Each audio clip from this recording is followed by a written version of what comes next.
Livro A Recompensa da Honra, de John Bevere. Capítulo 10. Honrando os líderes da igreja. Como mencionado anteriormente, o reino de Deus é exatamente isto, um reino. Portanto, dentro da igreja, haverá autoridades constituídas e ordem de graduação. Ao honrarmos um líder da igreja, estamos sucessivamente honrando a Jesus. E ao honrar Jesus, honramos a Deus Pai. Mateus 10, 40 e 41.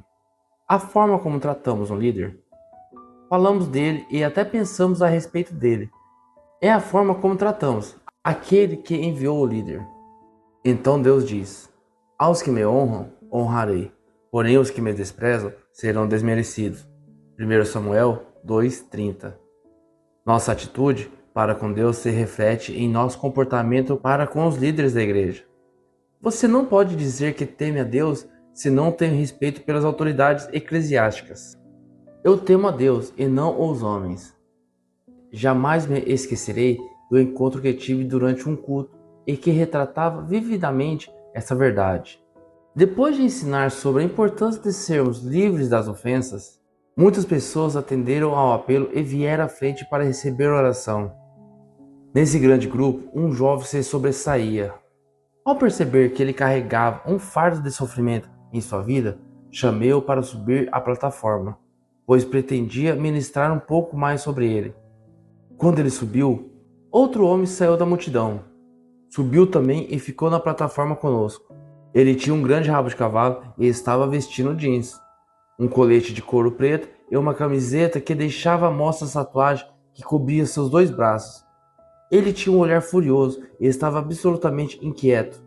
Percebi que o jovem imediatamente ficou tenso e já não estava mais livre para receber. Voltei-me para o segundo homem e educadamente pedi-lhe para que descesse da plataforma.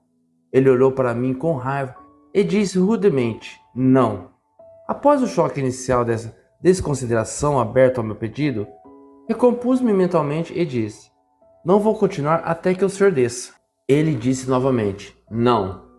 Agora eu estava ligeiramente frustrado, questionando em minha mente por que os instrutores não estavam me ajudando a tirar aquele homem da plataforma. Então me ocorreu que estavam todos morrendo de medo dele. Agora eu estava plenamente ciente de que estava lidando com um homem rebelde, sem consideração por qualquer autoridade. Eu tinha de ser firme, permanecer na minha posição e confiar em Deus. Sabendo que eu não poderia alcançar aquele jovem do jeito que as coisas estavam indo, insisti: Senhor, estou lhe ordenando agora que desça dessa plataforma.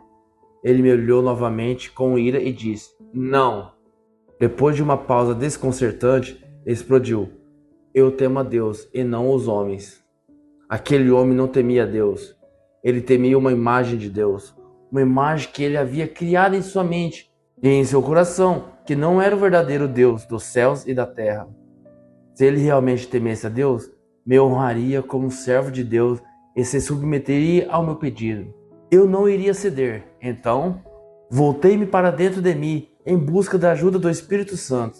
De repente, como se alguém me tivesse dito, eu simplesmente tive o entendimento de que aquele homem era o pai do jovem aflito.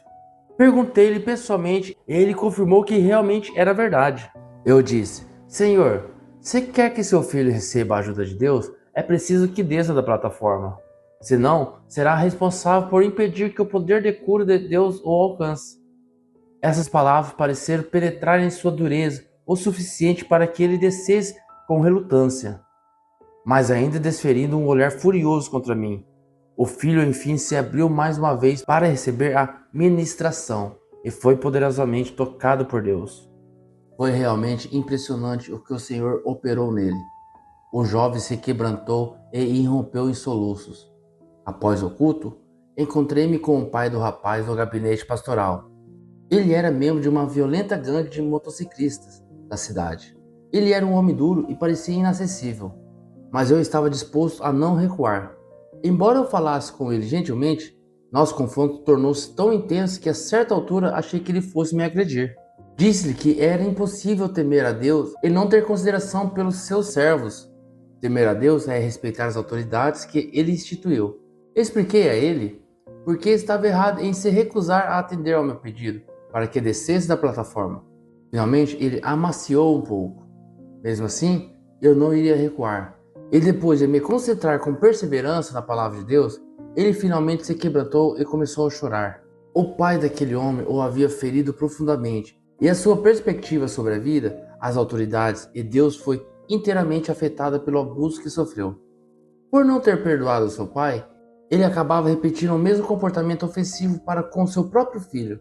Ao fim da nossa conversa, ele soluçava mansamente como um bebê. Quando ele viu seu erro, reconheceu a minha liderança e a liderança do pastor. Ele desculpou-se conosco. Pude receber de Deus de uma forma grandiosa. A ironia do nosso encontro foi que ele terminou por me tratar como um de seus heróis. Aquele homem, que a princípio agiu como se fosse me machucar, terminou gostando de mim imensamente. A desonra sutil. O exemplo acima é um caso extremo. No entanto, a origem desse tipo de atitude é mais predominante entre os crentes do que imaginamos. A desonra daquele homem era evidente. Ele não estava escondendo nada, e isso realmente fez com que fosse fácil alcançá-lo. Muitos outros estão no mesmo barco, mas em vez de demonstrarem a sua desonra escancaradamente, como aquele homem, o faz de forma diferente. Por medo de serem rotulados de grosseiros ou indisciplinados, eles se mascaram com uma aparência de cooperadores e falam como se concordassem, mas carregam a desonra dentro de si. Ela se manifesta externamente de formas mais sutis. Estes homens dos quais estou falando honram seus líderes com os lábios, mas seus corações estão longe de honrar os servos designados por Deus. Isso é demonstrado externamente pela forma como eles reagem às ofertas, às mudanças de direção ou às várias solicitações feitas pela liderança. O pastor pede aos membros que assistam a um culto especial à noite, e um décimo da congregação comparece, ou pede aos membros que se apresentem para um trabalho mensal de evangelismo, e apenas 1 em cada 20 aparece. Vou a muitas igrejas onde congregam milhares de pessoas, e onde elas têm 2 a 4 cultos cada domingo. Em geral, todos os cultos, menos um, ficam com o auditório lotado. Mas se o pastor convocar o povo para uma reunião coletiva de oração na segunda-feira à noite, em geral, você só verá algumas centenas no local. Por quê? Por causa da deficiência deles em honrar seus pastores. Você pode pensar, John, você está exagerando um pouco. Deixe-me dar outro exemplo que me ajudará a demonstrar que não. Suponhamos que um dia o pastor anunciasse a todos os seus membros: vamos ter reuniões de oração especiais na segunda-feira à noite esse mês. Nas próximas 4 segunda-feiras vamos nos reunir das 7 às 8 da noite no santuário. Até aí, o anúncio não foi muito atraente para 80% dos membros, principalmente porque isso interferirá no futebol das noites de segunda. Então o pastor declara: ao término da última noite de oração, darei um cheque de $500 mil à pessoa que tiver participado de todas as 4 reuniões de oração. Qual seria a participação? Não haveria lugar suficiente para todos. As pessoas chegariam cedo para garantir lugar com medo de que não conseguisse entrar no santuário.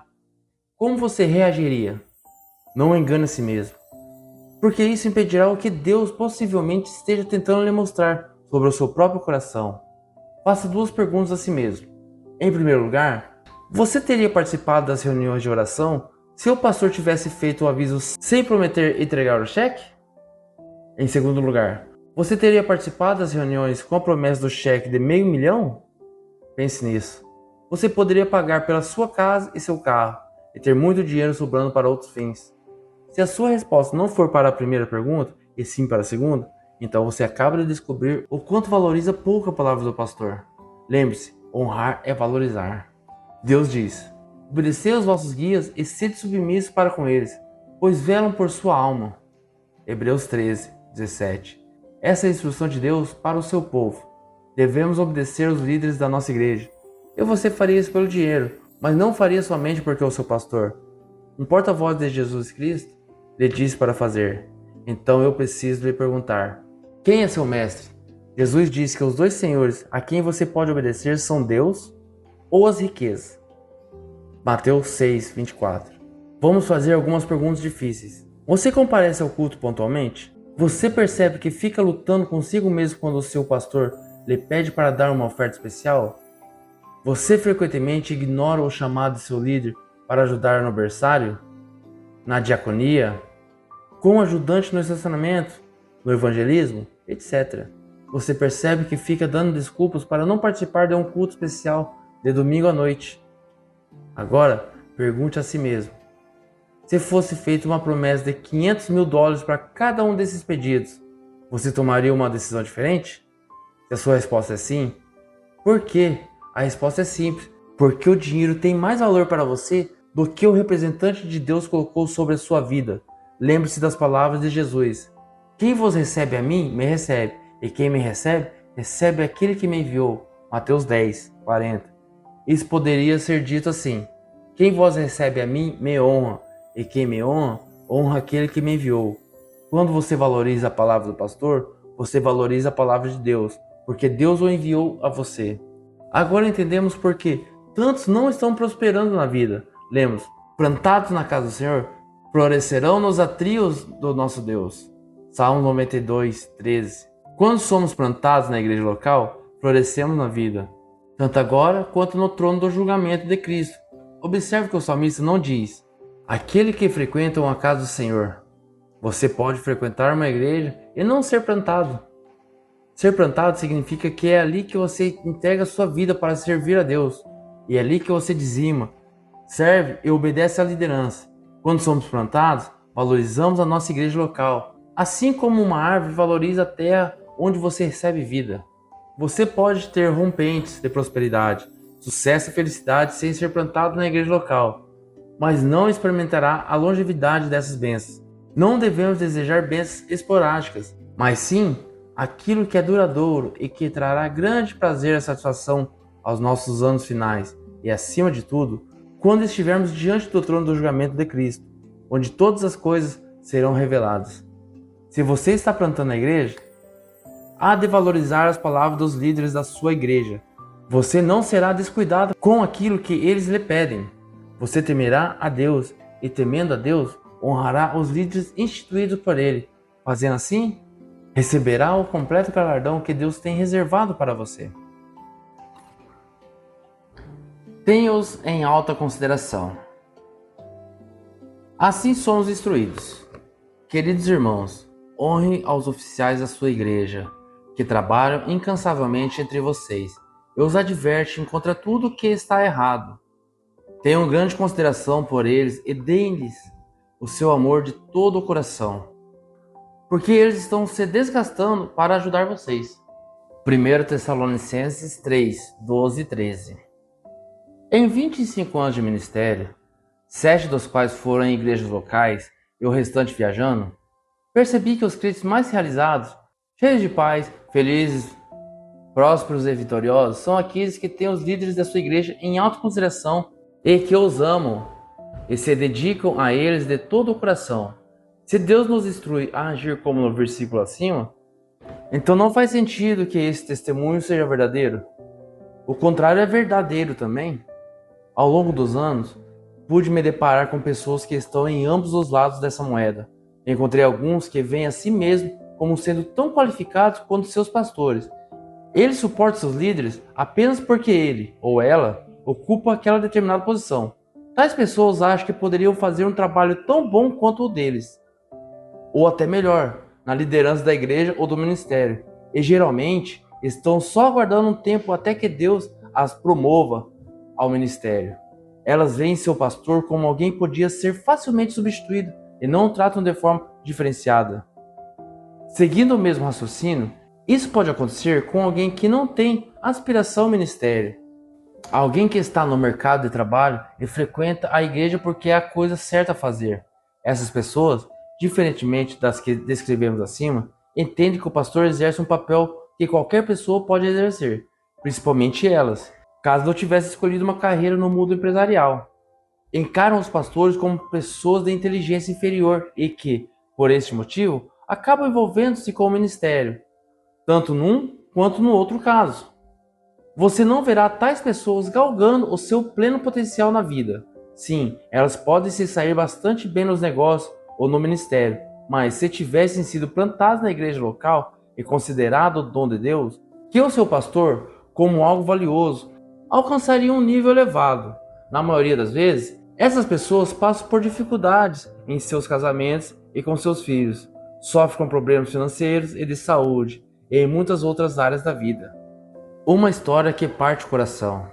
Eu poderia dar muitos exemplos de pessoas que não valorizam seus líderes, e até mesmo os que desonram. Mais adiante abordaremos também os aspectos positivos dessa mesma questão. Entretanto, quero relatar um episódio real ocorrido com dois homens que conheço, e que retrata perfeitamente esse lamentável tipo de postura. Tenho um amigo que pastoreia uma grande igreja. Ministrei em seu púlpito regularmente por quase 10 anos, mas conheço há mais de 20. Ele é respeitado pelos membros de sua igreja, bem como por muitos líderes nacionais e internacionais. Alguns anos atrás, ele ajudou um jovem a descobrir a direção de Deus para a sua vida. Esse jovem, a quem chamaremos Bill, foi criado em um grupo denominacional que não acreditava em muitas das verdades valiosas da palavra de Deus. Meu amigo, a quem chamaremos de Randy, levou a ser cheio do Espírito Santo e foi poderosamente usado por Deus para colocá-lo em uma direção frutífera no que diz respeito ao ministério. Pouco depois, Bill precisou deixar sua igreja por ter abraçado o batismo com o Espírito Santo e seus dons. Pastor Randy foi até lá com uma equipe de pessoas e eles empacotaram todos os objetos domésticos de Bill que haviam sido colocados na rua pela sua denominação e alugaram um apartamento para Bill e sua família. Finalmente, Bill tornou-se o pastor de uma igreja próspera em outra cidade. Ele começou de forma modesta, mas através do poderoso dom de Deus sobre sua vida, a igreja cresceu rapidamente. Depois de alguns anos, ele comprou um cinema e mudou-se do espaço alugado numa loja para o antigo cinema, agora reformado. Ele convidou o pastor Randy para ir até lá e ajudá-lo na dedicação do prédio, pois meu amigo havia exercido grande influência em sua vida. Foi um momento glorioso. A igreja continuou prosperando, mas Bill sofria de um forte vício que era mantido debaixo do tapete. O mal se agravava dia a dia e, finalmente, os presbíteros da igreja vieram a tomar conhecimento de sua dependência. Bill ligava para Randy de tempos em tempos dizendo que iria renunciar ao cargo, mas não lhe dizia qual o motivo. O pastor Randy sempre encorajava seu discípulo, até que um dia um dos presbíteros telefonou e contou-lhe sobre o vício de Bill. Randy imediatamente pegou um avião para estar ao lado de Bill e ajudá-lo. Infelizmente, aqueles presbíteros, mesmo cientes do vício de Bill, ainda assim o queriam no púlpito.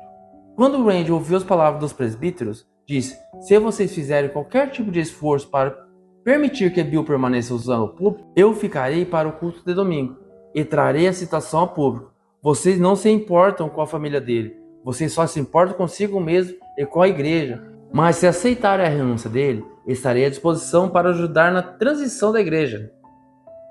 Naquele mesmo dia, o pastor Randy resgatou Bill e sua família, pagou pela mudança deles para um local próximo à sua igreja e conseguiu para Bill um emprego que lhe garantia um bom salário. Com o passar do tempo, ele recuperou-se sobre o ministério de Randy. Mais tarde, Randy levou Bill para fazê-lo parte de sua equipe, como um de seus pastores auxiliares, a fim de ajudá-lo a entrar nos trilhos novamente com relação ao chamado de Deus para sua vida. Enquanto isso, publicações cristãs escreviam histórias sobre a libertação de Bill, e a notoriedade dele aumentou devido ao seu testemunho. Depois de algum tempo, Bill recebeu uma oferta para atuar na área do ensino em outro ministério, com perspectiva de estabelecer seu próprio ministério itinerante.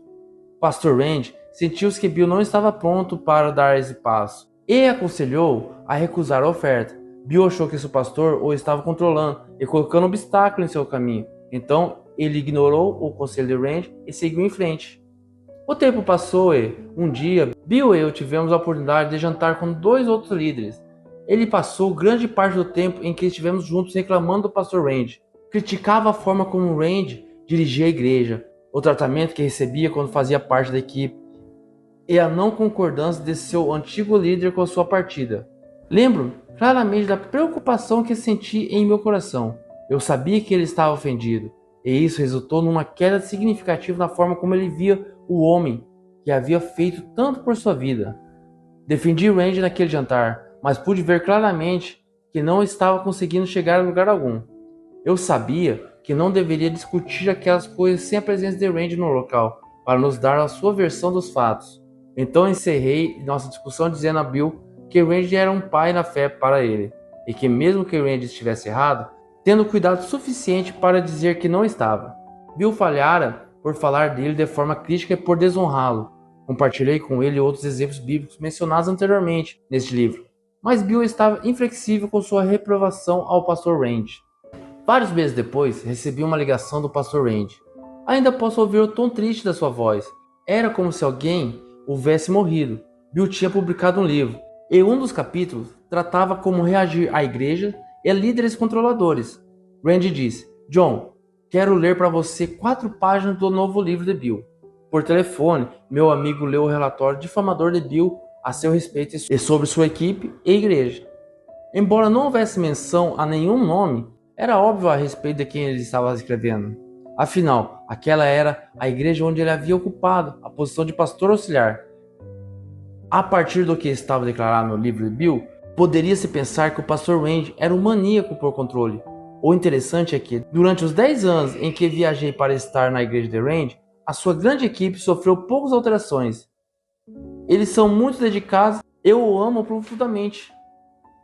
Após terminar de ler as 4 páginas, Randy disse: John, posso lidar com isso no nível pessoal. No entanto, a minha dor é pelos membros da nossa igreja, que contava com milhares de pessoas que poderiam ler isso, e você sabe que muitos deles o farão, já que Bill foi pastor aqui. Isso pode facilmente envenená-los. O que impedirá que continue recebendo de Deus aqui em nossa igreja? Meu coração estava partido. Eu não podia acreditar no que meus ouvidos haviam acabado de escutar. Randy resgatara Bill de uma situação onde poucos se arriscariam a se envolver. Ele o abraçou, cuidou dele e o restaurou. Como Bill poderia ter feito aquilo? Sei que ele havia semeado sementes de desonra e que a colheita não seria nada boa. Na verdade, seria terrível, a não ser que ele se arrependesse. Anos depois, Bill assumiu outra posição pastoral. Mais uma vez, ele fez com que a igreja crescesse através do dom de Deus que estava sobre a sua vida. O dom de Deus opera na medida do sucesso, ainda que não estejamos alinhados com o coração de Deus. No entanto, a colheita estava por vir. Ele caiu novamente em seu antigo vício. Dessa vez, foi ainda pior, pois acarretou a toda a destruição de uma outra família. As consequências afetaram a igreja e a comunidade. Os irmãos passaram por momentos críticos. Muitos ficaram ofendidos e decepcionados. Hoje, Bill não está mais no ministério. Se Bill tivesse honrado seu pai espiritual, acredito que ele teria sido chamado a ter o seu próprio ministério no tempo devido. Não teria caído pela segunda vez e seria até hoje uma testemunha resplandecente de como Deus pode nos libertar do pecado e nos restaurar. Entretanto, por ter desonrado seu pai espiritual, temos uma tragédia com muitos feridos.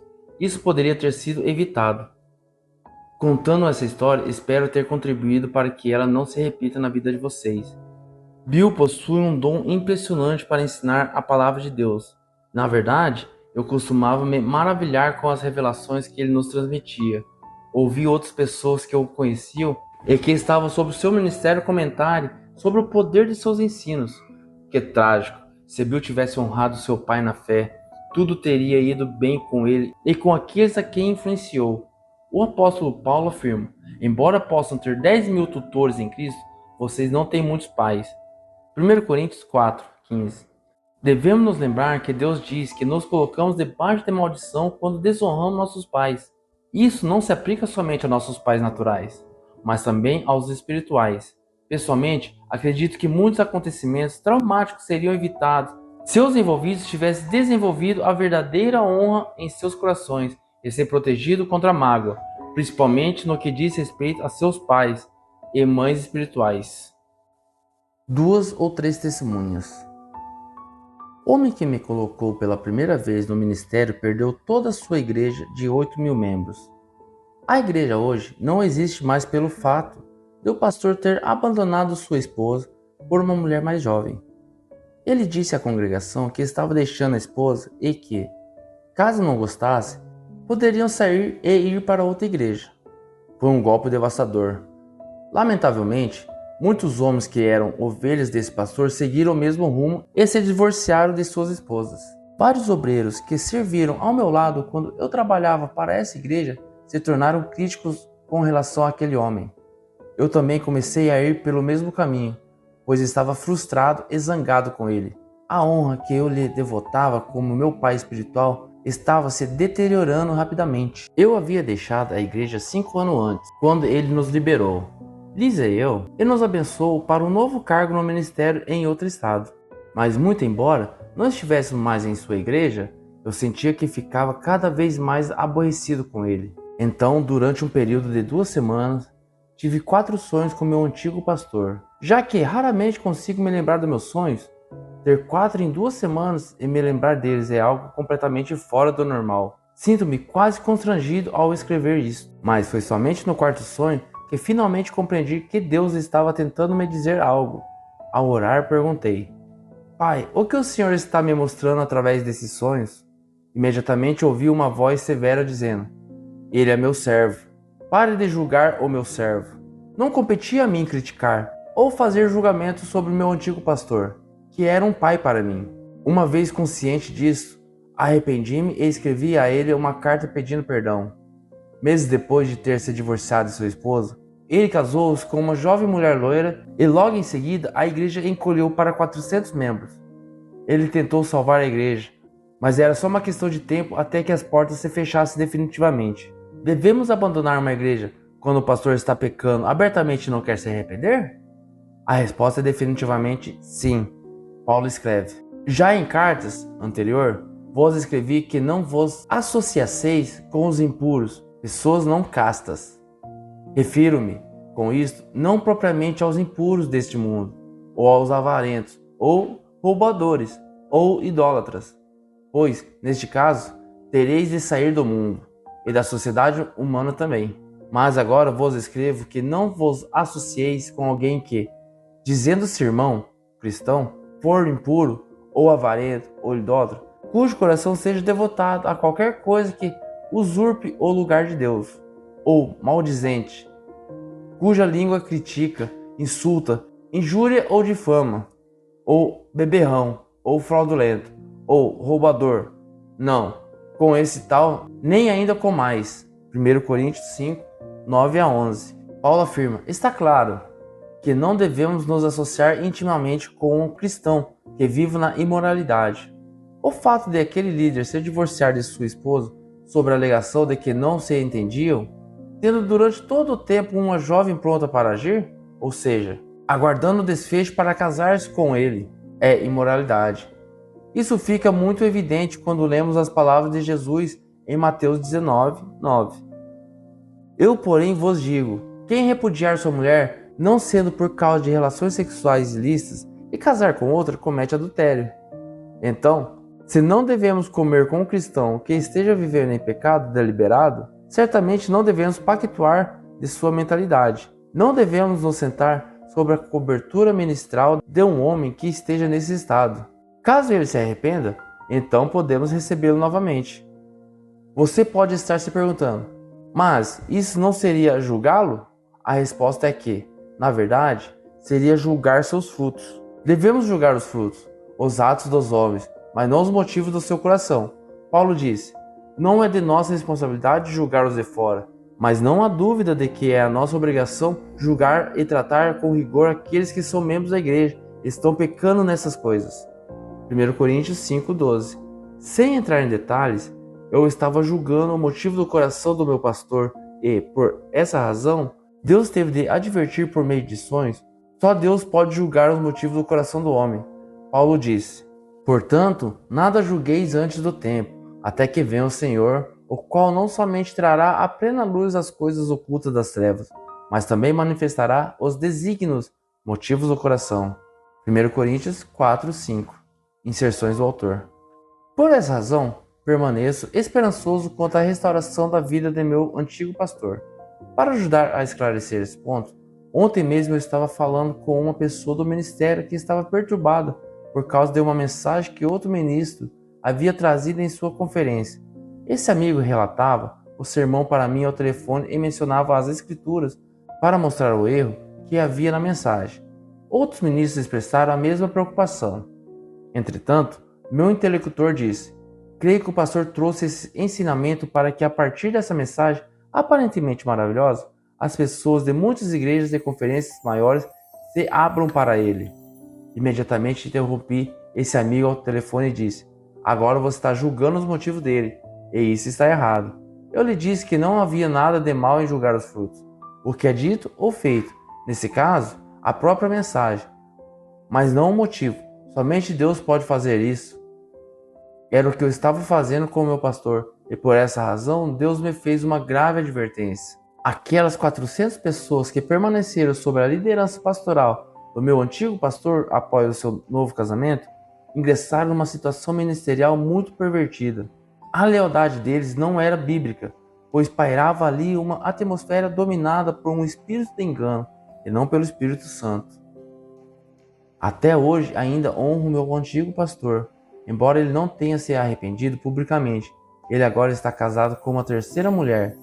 Se ele tivesse uma igreja, eu não me colocaria debaixo de seu ministério, mas ele terá sempre um lugar de honra em meu coração pelo resto da minha vida. Lembre-se de que mesmo depois de Deus ter julgado Saul, Davi ainda o honrou, cantando-lhe uma canção de amor, e ensinou aos homens de Judá a fazer o mesmo. Se meu antigo pastor me chamasse hoje pedindo ajuda, eu faria tudo o que estivesse ao meu alcance e tão rápido quanto possível. Ele me ensinou verdades maravilhosas da palavra de Deus, de cujos benefícios estou desfrutando até hoje. Ele acreditou em mim e me deu oportunidade quando nenhuma outra pessoa fez isso. Quando eu era imaturo e cru, e cometia muitos erros, ele me perdoou e incentivou. Sempre o honrei, até quando escrevo essas palavras, porque eu faço apenas para ajudar outras pessoas. Sinto dor em meu coração pelo sofrimento que ele e outros causaram pelas escolhas que fizeram. Minha esperança é que ele se arrependa e volte a ser um grande líder que foi um dia. As Escrituras declaram que as esperanças de Deus são eternas e não se esgotam. 1 Coríntios 13, 7.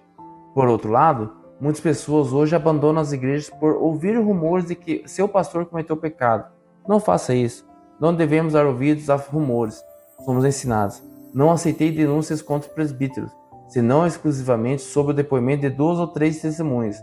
1 Timóteo 5,19. Uma testemunha é alguém que possui provas incontestáveis que poderiam prevalecer num tribunal. Não 2 pessoas que conspiram entre si ou umas poucas que espalham os mesmos rumores. O certo seria 2 ou 3 pessoas contendo provas em separado, porque Paulo escreveu isso, para nos proteger. Pense nisso. Se acreditarmos em rumores sobre um líder, isso abre uma porta para a suspeita ou para uma crença não confirmada. A desonra entra facilmente em nosso coração, e se desonrarmos o líder, não podemos mais receber a recompensa que Deus tem para nos dar através daquele líder. É por isso que tantos ocidentais têm dificuldades para receber a Deus. Em nossa geração, tem havido grande quantidade de escândalos em ministérios, o que disseminou a suspeita entre as multidões. Muitos na igreja hoje estão esgotados e até céticos, uma postura que não cultiva a honra de forma alguma. Este tem sido o enredo do inimigo para nos deter, impedir de receber através dos canais celestiais os líderes de Deus. Ana pôde receber dele, muito embora, no fim das contas, a vida de glutonaria e a avareza que ele levava viesse a ser exposta e ele fosse julgado. Ela manteve seu coração isento de uma atitude de cinismo, mesmo ao sentir o impacto do caráter deteriorado de Eli quando o chamou de embriagada. Ela agiu em vez de reagir. Muitos hoje em dia reagem aos infortúnios provocados pelos fracassos ministeriais, aos que sucumbiram alguns dos líderes de nossas igrejas. Em anos de ministério, pude ouvir inúmeros relatos negativos sobre líderes, mas tenho uma convicção pessoal, enraizada na passagem já mencionada de 1 Timóteo, que dirige minha vida. Costumo considerar automaticamente denúncias vindas de uma única fonte ou caso não haja provas concretas por parte de pelo menos 2 pessoas. Preciso ter comprovações separadas de pelo menos 2 pessoas para crer no relato. Se eu colocar qualquer peso a mais nesses relatos, isso bloqueará a minha capacidade de receber de Deus. Todos os líderes carregam consigo uma recompensa do céu. Eu, pessoalmente, Não quero perder nada do que Deus tem para mim, e acredito que você sente o mesmo. O outro lado da moeda.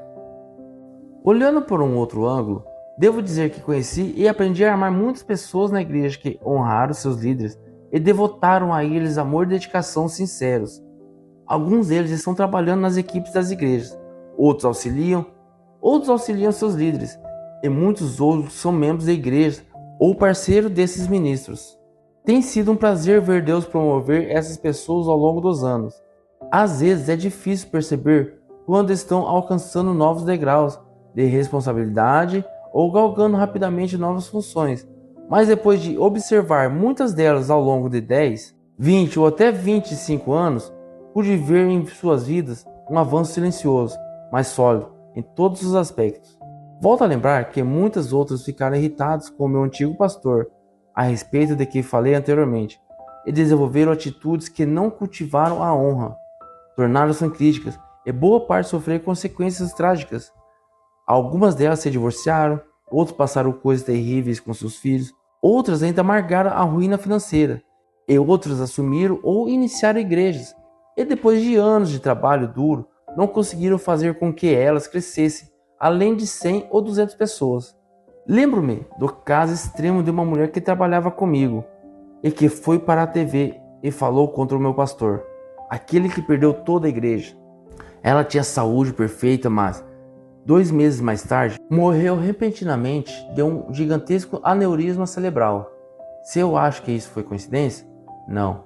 Paulo declara que muitos crentes não discernem o corpo do Senhor e por causa disso estão fracos e doentes. E muitos dormem, morrem prematuramente. 1 Coríntios 11, 30, inserções do autor. Embora Paulo tenha escrito isso no contexto da comunhão, essa verdade se aplica também a outras áreas da vida cristã. Há muito mais coisas envolvidas no ato de discernir o corpo de Cristo do que simplesmente tomar suco de uva e comer pão sem fermento. Por outro lado, um grande número de homens e mulheres que sofreram nas mãos do meu antigo pastor manteve um coração amoroso com relação a ele, honrando-o de um modo em nada diferente do que fez Davi. E todos eles são pessoas de muito sucesso atualmente. Eu os vi prosperarem no ministério, nos negócios, na vida. Seus casamentos se mantiveram fortes, seus filhos permaneceram apaixonados por Deus e prosperaram. Eles estão vivendo uma vida rica e plena porque andam em amor e integridade, guardam seus corações e colocando guarda sobre suas bocas. Eles agradaram ao coração de Deus. Por que alguém deixaria de querer a vida abundante que Deus deseja para nós? Vale realmente a pena ser crítico, cético ou mal-humorado? Que fruto isso gera? Quando vejo os resultados a longo prazo, não quero ter nada a ver com esse tipo de atitude. Não importa como eu possa ter sido tratado por um líder, simplesmente não vale a pena.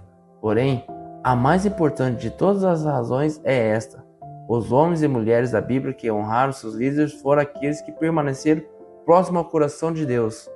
Esta, para mim, é a maior de todas as recompensas: conhecer o coração dele e ter com ele profunda comunhão. Não há nada mais fantástico na vida do que isso.